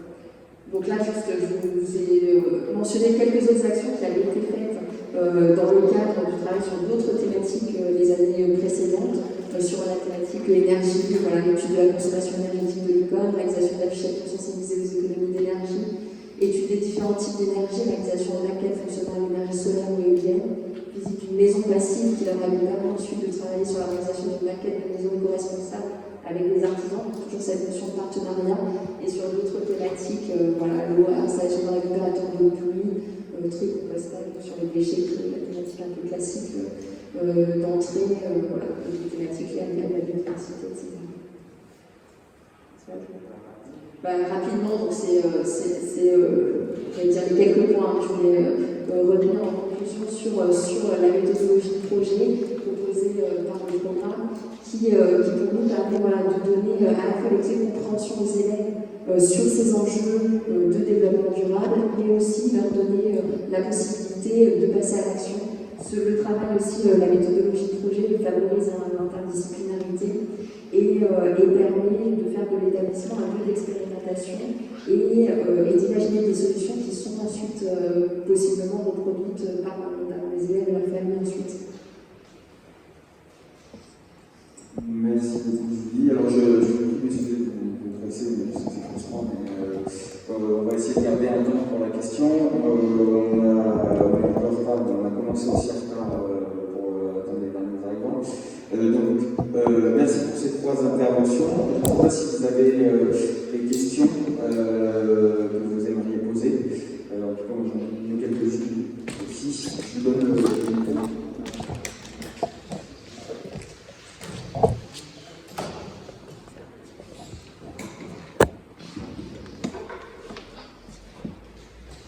Bonjour, alors moi j'avais en fait 2 questions. Une qui concerne directement l'association Bilan Carbone, que je vais la poser, au sujet des formations qui sont délivrées. Moi je ressens une formation, ça fait un peu écho à ce que vous disiez sur le terme que le mot environnement en fait est très peu sollicité, utilisé et même enseigné, même dans une formation où il y a le mot environnement, à savoir qualité, sécurité, environnement. Donc je viens ici pour, avec ABC, m'interroger, voir s'il y a m'interroger, donc me former en fait, s'il y a des formations payantes, je vais en faire une, je vais en discuter avec vous. Voilà, je pensais que ça allait être un peu évoqué, c'est aussi assez simple la question. Et la deuxième question, elle concerne vous, mademoiselle. Alors je suis arrivé un petit peu en retard, je suis désolé, j'arrive de banlieue du coup, j'ai quelques difficultés pour venir. Si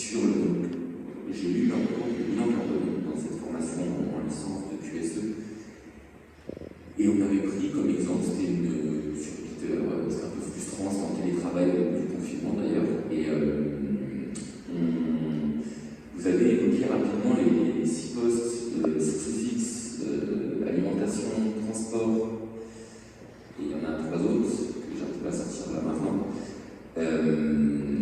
Est-ce que vous pourriez, si vous l'avez encore un peu en tête, redévelopper les... Parce que c'est vrai que les proportions ne sont pas du tout les mêmes. Si quand on a vu les déchets, en termes d'impact approche CO2, du coup, les déchets n'étaient pas très impactants. C'était vraiment le transport, c'était vraiment le charge fixe, il y avait beaucoup de choses là. C'était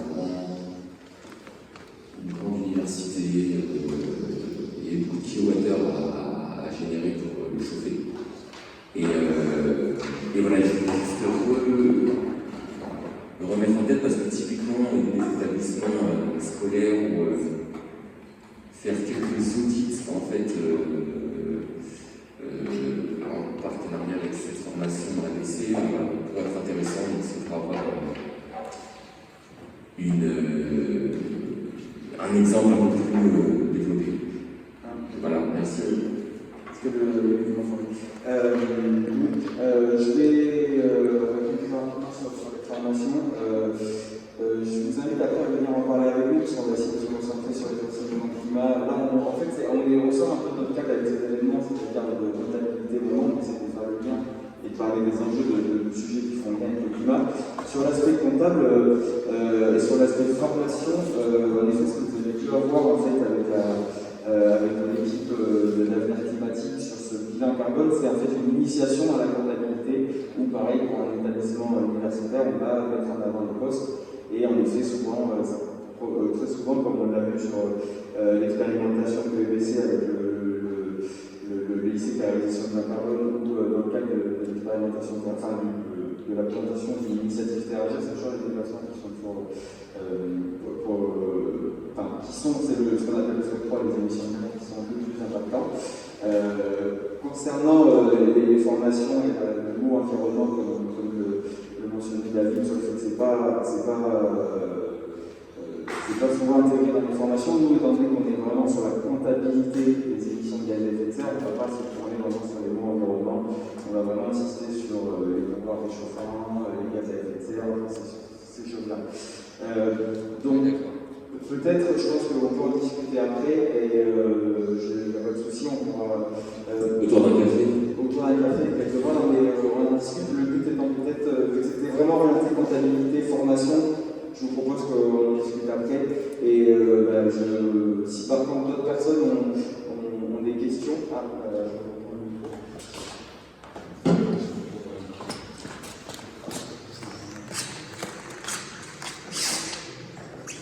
Merci. Du coup, c'est Roland, c'est ça? C'est Roland, c'est ça? Ok. Du coup, c'est toi, à un moment, tu mets en avant la hiérarchisation un peu dans le dialogue, on parle de jeunes à jeunes. Mais justement, ce qu'on met en avant aussi à la COP, c'est que les jeunes sont envoyés à cette fameuse COP où on a peut-être affaire à des personnes plus âgées, des personnes peut-être très vieilles. Est-ce que, selon vous, la vie d'un jeune peut être légitime dans ce genre de conférence, quand on voit par exemple le bashing qu'il y a pu y avoir pour Greta Thunberg?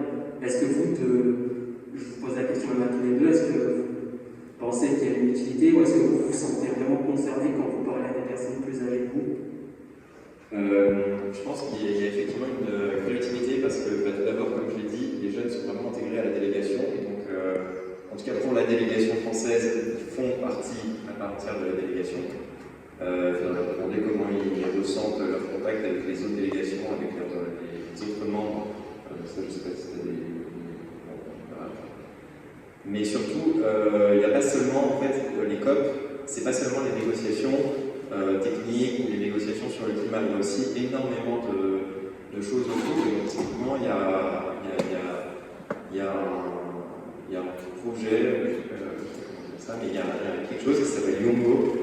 Au COP, et en fait qui réunit l'ensemble des jeunes de beaucoup de pays différents et qui permettent de les discuter entre eux. Et en fait, Yongo, ça va être aussi quelque chose qui a du poids et de l'impact et qui va en fait donner son avis. Et là, pour le coup, comme c'est quelque chose qui réunit en fait beaucoup de jeunes, c'est un avis qui va être pris en compte quand même.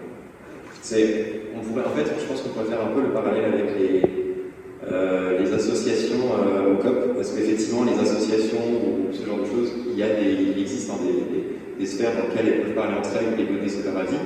Évidemment, elles sont moins écoutées que les États eux-mêmes, mais quand même, qu'elles sont toutes ensemble et qu'elles discutent, etc., et qu'elles donnent envie en tant qu'association, leur avis compte est quand même écouté. Juste pour conclure, du coup, si le consensus est équilibré, est-ce que les voix des jeunes peuvent justement faire pencher la balance dans un sens?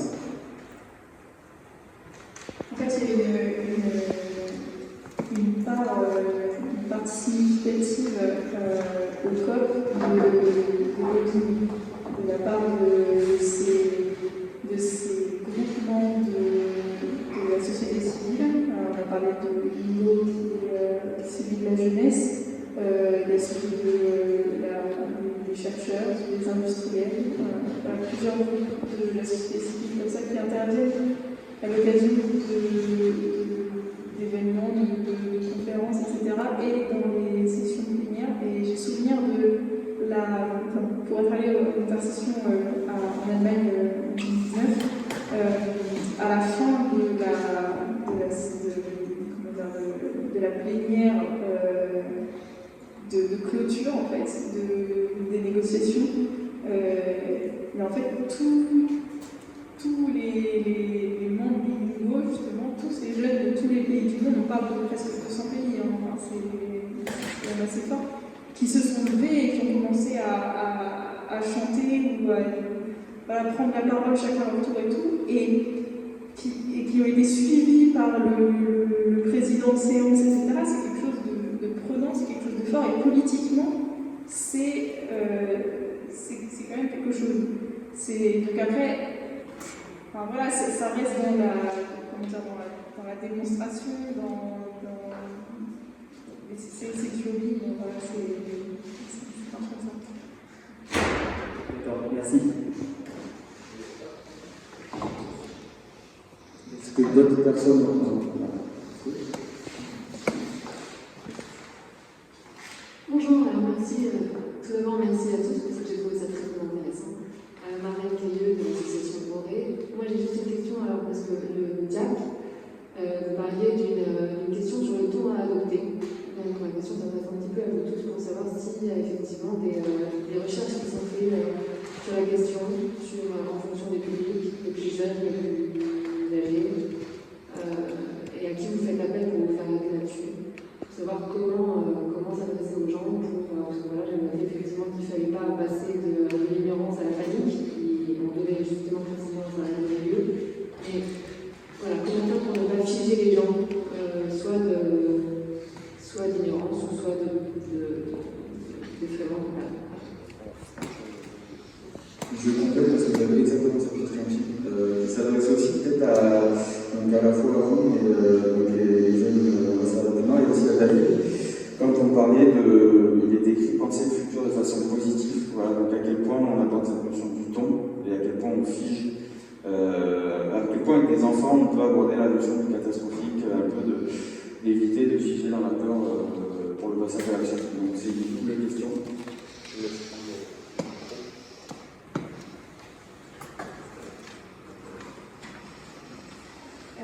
Alors, c'est une question que je me pose depuis que je suis arrivée dans cet assaut et que j'ai eu l'occasion d'aller en intervention et que se pose entre nous, et on n'a pas vraiment de solution parce qu'on n'est pas des pédagogues professionnels. Après, il y a quelque chose qui pour moi est clair, c'est que le format un format d'enseignement moins magistral et justement moins balancer du contenu, balancer le diagnostic scientifique et dire voilà, les océans se réchauffent et il y a de plus en plus d'événements extrêmes et donc de tsunamis qui vont vous arriver sur la tronche dans les prochaines années et plein de migrants, plein de guerres climatiques, etc. Balancer tout ça, wow, effectivement c'est hyper anxiogène, angoissant et tout. Après, avoir une démarche qui est plus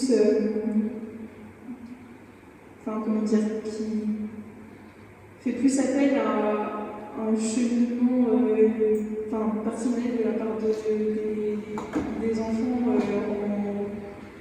Je ne savais pas comment dire, mais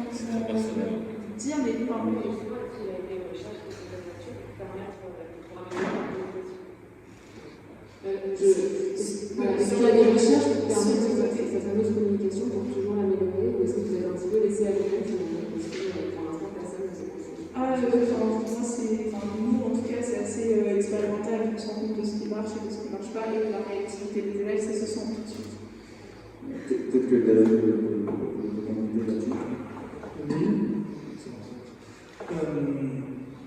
alors en France, dans les centres de l'éducation, il y a tellement de recherches là-dessus, mais à l'étranger, notamment dans les pays anglo-saxons, en particulier, moi je travaille étroitement avec des gens qui font de la recherche en centre d'éducation en Irlande et aussi en Californie, et eux ils font vraiment des recherches sur ça.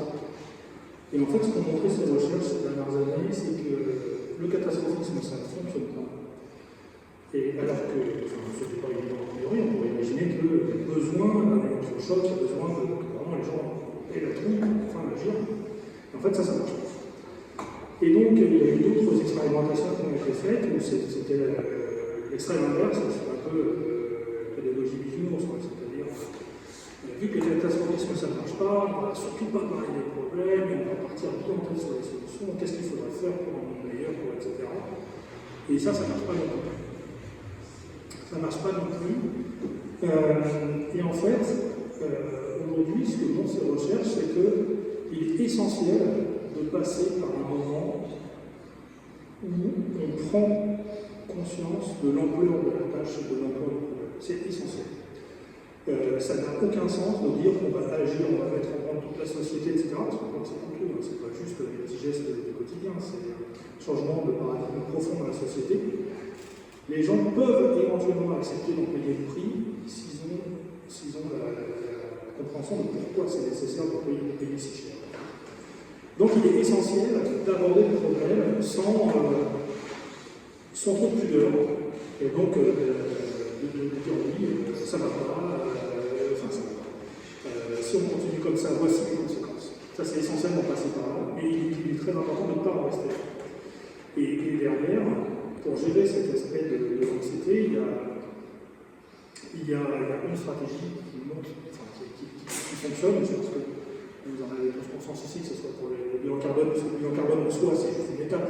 Ce qui est important, c'est ce qui se passe derrière. Et pour les éco-écoles, c'est exactement la même chose. Donc nous, dans les projets pédagogiques qu'on fait, c'est la même chose. Il y a toujours une partie, on étudie le problème en amont. C'est à quoi il est venu, c'est quoi ses conséquences, etc. Et la deuxième partie, qui est finalement la plus importante, elle ne peut pas être menée efficacement si on n'a pas fait la première partie, c'est comment on agit. Et comment on agit, c'est important d'agir là où il est efficace d'agir. Agir juste pour se faire plaisir, quand on a travaillé pendant 3 mois sur le changement climatique en classe, on a compris que pour résoudre le problème, on va traiter les déchets, on s'est vraiment planté quand on a fait ça. Parce que ça peut être intéressant de trouver des déchets pour plein d'autres raisons, mais certainement pas pour lutter contre le changement climatique. D'ailleurs, une des raisons pour lesquelles le bilan carbone national augmente ces dernières années, c'est parce qu'on trie plus les déchets. Parce que mine de rien, les collectes de déchets, c'est du CO2. Alors ça ne veut pas dire qu'il ne faut pas le faire, il faut le faire, mais pas pour cette raison. Et dans la partie il faut agir, justement, ce qui est important dans la façon de le traiter, c'est justement pas de dire comme je viens de le dire, c'est-à-dire pas il faut agir. Il est important, donc ça il y a eu des recherches, non pas tellement en santé d'éducation, mais en psychologie sociale, c'est des théories comme la théorie de l'engagement par exemple. Il est extrêmement important que ces décisions d'action soient décidées par les acteurs eux-mêmes, pas par eux. Alors ça, moi, par exemple, j'en ai fait le test la première fois que j'ai travaillé sur un projet pédagogique autour du climat, ça s'appelle la climat, après les Ténois, c'est un projet qui a eu pas mal de succès à cette époque, il y a une douzaine d'années, je crois qu'il y a eu 20 000 classes qui ont fait ce projet dans le monde. Et la première fois qu'on avait testé le projet, à la fin du projet, on faisait des chartes, un machin, il y avait 30 gestes qui avaient été identifiés, les gestes du quotidien, moins du quotidien. Et puis on dit, bah voilà, c'est bon, maintenant on s'engage, on va respecter la charte. Et puis après, on fait une évaluation, ben, qu'est-ce qui se passe? On fait une évaluation une semaine après. Une semaine après, ça va. 6 mois après, ben, il ne restait plus rien. Il n'y a vraiment plus rien. C'est-à-dire qu'il n'y a plus aucun élève qui avait respecté les engagements qu'il avait pris 6 mois avant. Et donc, on a travaillé avec les psychologues, et ils nous ont expliqué que non, ça ne marche pas comme ça, l'engagement. Ils vont me dire, voilà, on a défini tous ensemble une charte, elle est très ambitieuse, mais on va être réaliste, on va être modeste. Choisis-toi 1, 2, 3 gestes maximum, pas plus, sur ces 30, que tu sais que tu peux mettre en œuvre. Et c'est toi qui les choisis. Et voilà, qu'est-ce qu'on fait quand on fait des évaluations derrière? On se rend compte que 6 mois après, tout le monde continue. Non seulement tout le monde continue de mettre en œuvre les gestes qui s'étaient engagés et qu'il avait lui-même choisi, mais en plus, en général, ils en font beaucoup plus que leur engagement initial. Parce que le fait de réussir à respecter tous ces gestes, ça les a encouragés à en faire plus, ça les a mis dans une posture positive.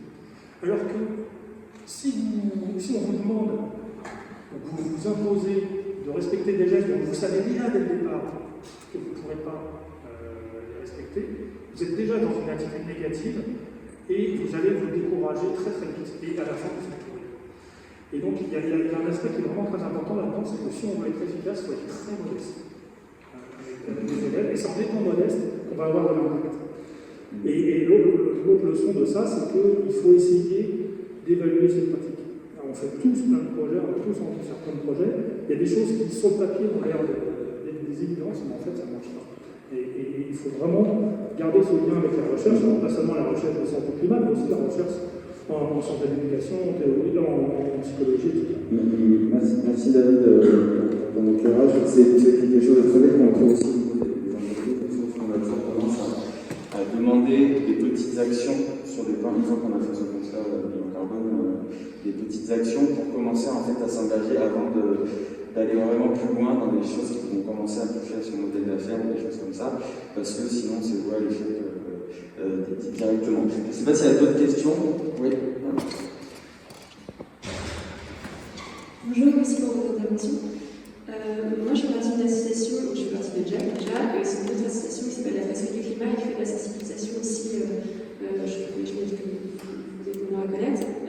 Et quand j'interviens auprès de jeunes dans des lycées ou auprès d'étudiants, de plus en plus je me pose la question de la pertinence de s'adresser à des jeunes plutôt qu'à des personnes dans la vie active, dans les entreprises, etc. Je pense qu'on est beaucoup dans cette salle à être conscient de l'urgence avec laquelle il faut agir. Et parfois, quand je m'adresse à des jeunes, j'ai le retour du oui, mais nous, qu'est-ce qu'on fait là aujourd'hui maintenant? Comment est-ce qu'on peut avoir un gros impact? Est-ce que c'est pour l'entreprise que ça se passe? Est-ce que c'est pas aux élus qu'il faut s'adresser, le président de la République? Et donc, je voudrais avoir votre avis sur, au vu de l'urgence, des enjeux gigantesques des prochaines années, est-ce qu'il vous semble, c'est une question que je me pose, qu'est-ce qui serait le plus pertinent? Est-ce qu'il faut s'adresser effectivement à des enfants jeunes? Est-ce que c'est pertinent de mettre des dizaines d'années avant de pouvoir vraiment avoir un impact concret et conséquent? Voilà, je m'interroge. Est-ce que quelqu'un veut lancer sa question?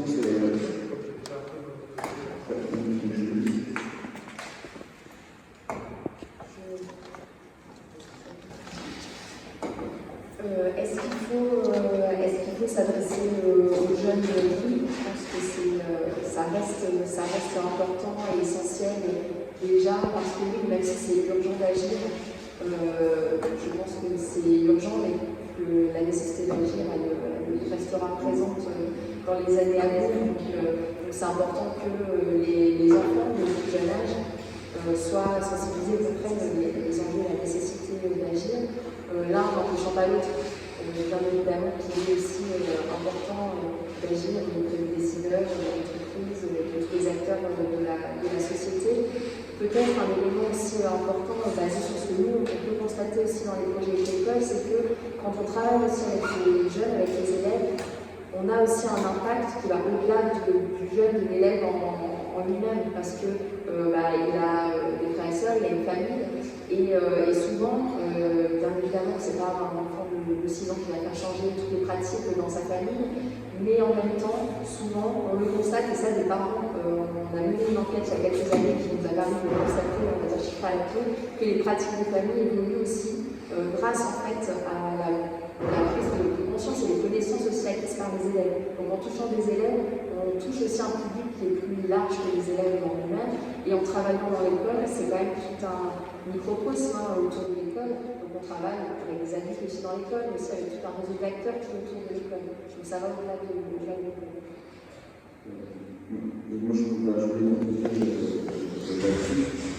C'est toujours en fait la notion de rétroaction, au sens où en effet on va agir à un niveau. Sur la transition, en fait, à l'échelle nationale, il y a plusieurs échelles, à l'échelle individuelle, évidemment, il y a l'échelle étatique, à l'échelle des entreprises, et il y a l'échelle sociétale, en fait. Et celle-là, elle a quasiment un poids aussi important que l'échelle étatique, au sens où, évidemment, si on avait une volonté politique forte de s'engager dans la transition, c'est bien plus vite et on serait beaucoup moins à débat de qui on doit chercher, qui on doit polariser. Par contre, en effet, d'aller mobiliser des enseignants, d'aller mobiliser des personnes plus jeunes, en effet, il y a des groupes de rétroaction sur les familles, sur les proches, sur les choses, et tout de suite, on va aller chercher la question du changement sociétal, c'est-à-dire qu'est-ce qu'on va faire comme comportement, comment on va conduire, est-ce qu'on va choisir de valoriser comme mode de vie qui est sobre en carbone ou non, et c'est là où toute cette notion se parle. Évidemment que le combat, enfin c'est vrai qu'avec la climatique se pose le combat de est-ce qu'on va prioriser, malheureusement c'est j'ai entendu dire qu'il faut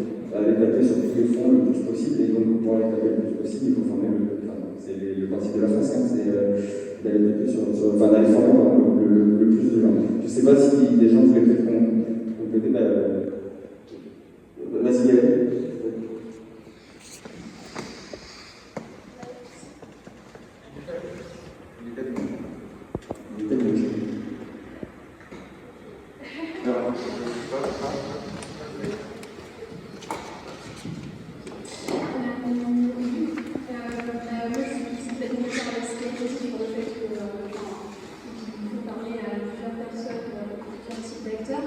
Mais en fait, au-delà du fait qu'effectivement, sensibiliser les jeunes à cela, ça rebondit sur eux et sur leur famille, moi je trouve que sans même se poser la question en fait, de l'impact au vu de l'urgence, mais aussi une question de devoir, et moi je pense qu'en fait, on leur doit aux jeunes, parce qu'en fait, c'est vraiment une génération qui va être impactée directement par les conséquences du dérèglement climatique. Et à titre personnel, moi j'ai eu aucune formation à ça, et je me suis rendu compte de plein de choses en études supérieures par des recherches personnelles, et je me suis dit, mais c'est vraiment pas normal en fait, que j'en ai jamais entendu parler avant, alors que c'est des choses qui vont avoir des impacts très concrets dans ma vie. Et je pense que ça a été le même constat, comme vous disiez, à la création de Jack. Ça a été le constat de toutes les personnes qui sont mobilisées avec le manifeste étudiant pour un réveil écologique.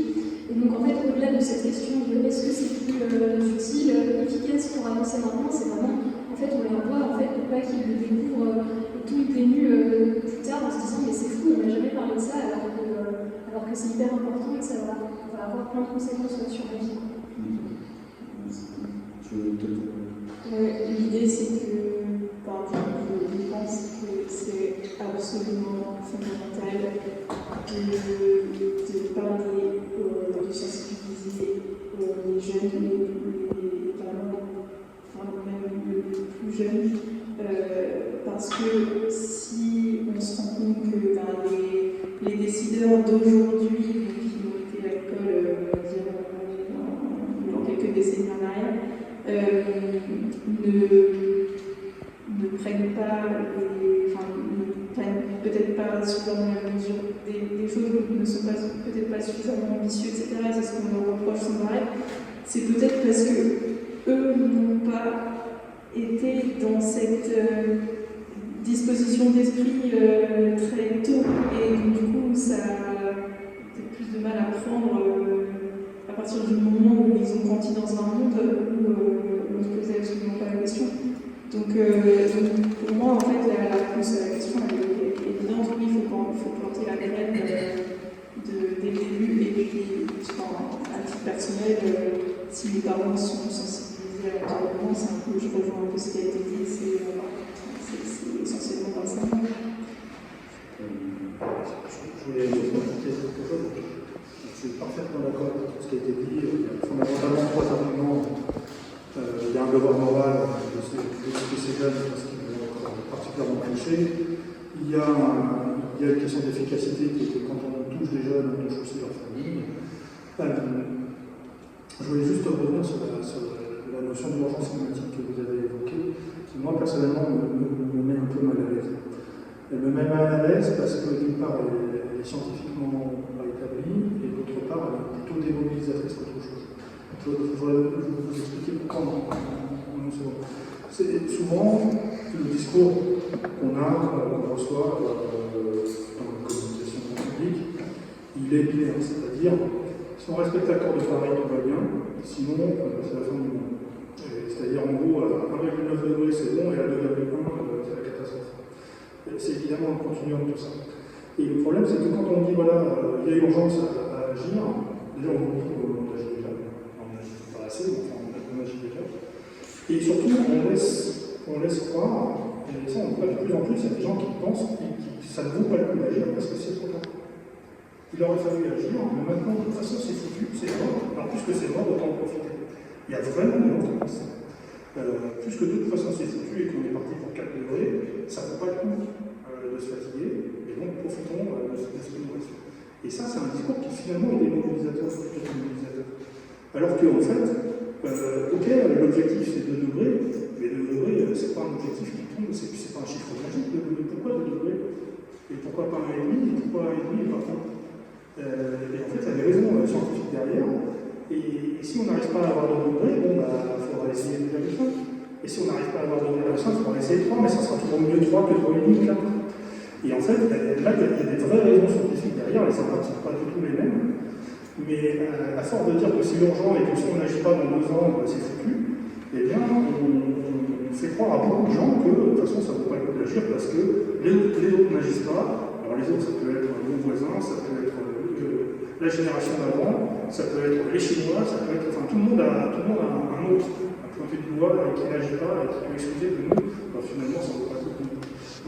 Moi, je suis. Dans les messages éducatifs, pour moi, il ne faut pas insister sur la notion d'urgence climatique. Le climat, c'est du temps long. L'éducation, c'est du temps long. On ne change pas les pratiques éducatives en clignant des doigts. Toutes les expérimentations, sur toutes les réformes pédagogiques ont toujours montré que le temps caractéristique, c'est de l'ordre de 10 à 15 ans pour changer les pratiques. Donc ça ne se fait pas comme ça, même si on voudrait. Le climat, c'est quelque chose qui va. Voilà, c'est pas 2020 tout va bien, 2022 c'est une catastrophe, on n'a pas énergie. Le climat, c'est quelque chose qui va évoluer tout au long du siècle. Et ces enjeux-là, on en parlera encore dans 30 ans. Et dans 30 ans, il y aura encore des gens qui disent qu'il est urgent d'agir. Et ça sera 30 ans après aujourd'hui. Donc moi, je voudrais juste insister sur le fait que je ne pense pas que ce soit le message clé sur lequel il fallait insister. Je pense qu'il faut expliquer l'ampleur des problèmes, et surtout, un des messages clés, c'est la gravité des problèmes auxquels on va être confronté dépend de l'amplitude de ce changement climatique. Et donc, il est important de le limiter autant que possible. Et si on a raté 2 degrés, c'est pas grave. On visera 2,5. On ne dira pas, c'est foutu. Merci David. En effet, sur ce point, ça fait longtemps qu'il est rapide. Il est en agir avec la première déclaration des années 70 sur les limites de la croissance et ces choses-là, c'est des choses qui ont moins de 50 ans. Après, en effet, de dire que c'est pas grave de dépasser. Enfin, il faut l'expliquer, ok, on n'a pas dépassé 2, si on peut limiter le dépassement, mais en effet, de toute façon, on a bien vu, on est obligé d'expliquer ce qui se passe après 2 degrés. Enfin, d'ailleurs, on ne sait pas vraiment, c'est difficile de voir les conséquences d'un emballement et d'un réchauffement. En tout cas, merci beaucoup pour l'intervention. On va peut-être profiter, si vous avez des questions, n'hésitez pas à nous les poser directement, à nous les envoyer sur la boîte contact de l'association Bilan Carbone. C'est contact@l'association Bilan Carbone, et on les répercutera aux intervenants. Vous aurez accès à la présentation, bien évidemment. On vous verra la semaine prochaine. Je vais conclure ce petit déjeuner. Je vous remercie beaucoup, notamment aux intervenants et aux présents. La foule et la participation est moins importante compte tenu de la situation actuelle. En tout cas, on peut continuer, si vous voulez, les questions autour d'un café. N'hésitez pas à en apporter, parce que sinon, on va éviter de gâcher. On sait que c'est produire pour ne pas consommer, c'est pas la chose. Donc, n'hésitez pas à apporter, si vous voulez, des viennoiseries et des cafés. Merci beaucoup, merci à tous.